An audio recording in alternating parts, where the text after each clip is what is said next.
Matapos nga po ang showbiz hiatus, balik limelight ang award-winning actor na si Martin Escudero. Naku, mahusay na aktor ito.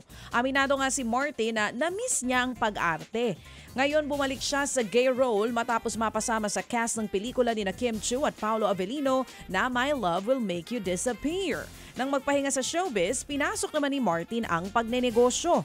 Big time siya dahil mining po ang kanyang negosyo. Bukod sa My Love Will Make You Disappear, mapapanood din si Martin sa pelikulang Beyond the Call of Duty na iikot naman sa storya ng mga pulis. Ipalalabas po yan sa Mayo.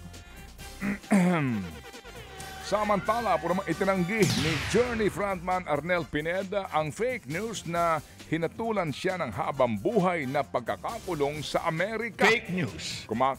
Ngayon po'y kumakalat kasi ang pineking video sa YouTube kung saan sinasabing sinentensyahan daw siya at nakakulong sa California ngayon si Arnel. Kahapon lamang po na mag-post si Arnel na nasa Japan siya kasama ang kanyang pamilya. Grabe. Game po na nag-post sa harapan po ng cherry blossom trees si Ariel Pineda. Arnel Pineda. Grabe. Daming fake news nga kasi. Huwag kayo agad naniniwala po talaga sa mga dito nga nakikita sa at ating live chat napapanood. ngayon. Bakit? May mga fake news din dito? Oo, mga Fake sinasabi news. nila kung ano-ano. Oo, naku po. Pasintabi po Sige. Ito na muna tayo. Sana Huwag po kasi nagtatatambay sa mga Sige. panunood Okay. ng mga fake news videos. mga BFF. Sige, go ahead.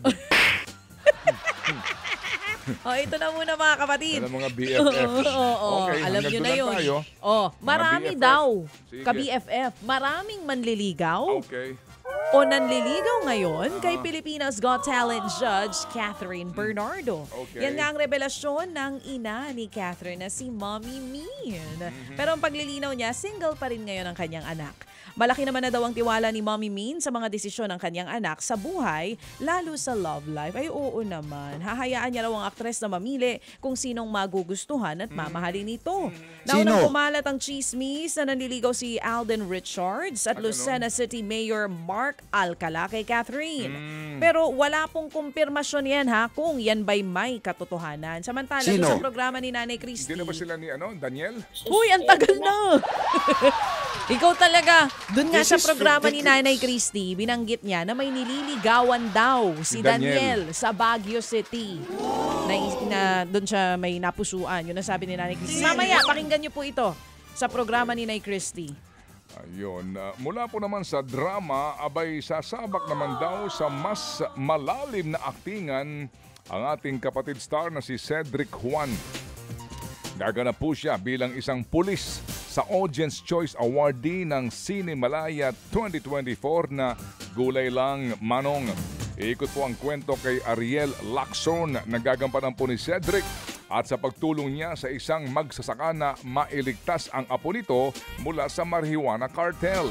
Simula ngayong araw po ay mapapanood na ang Gulay Lang Manong sa mga piling sinihan.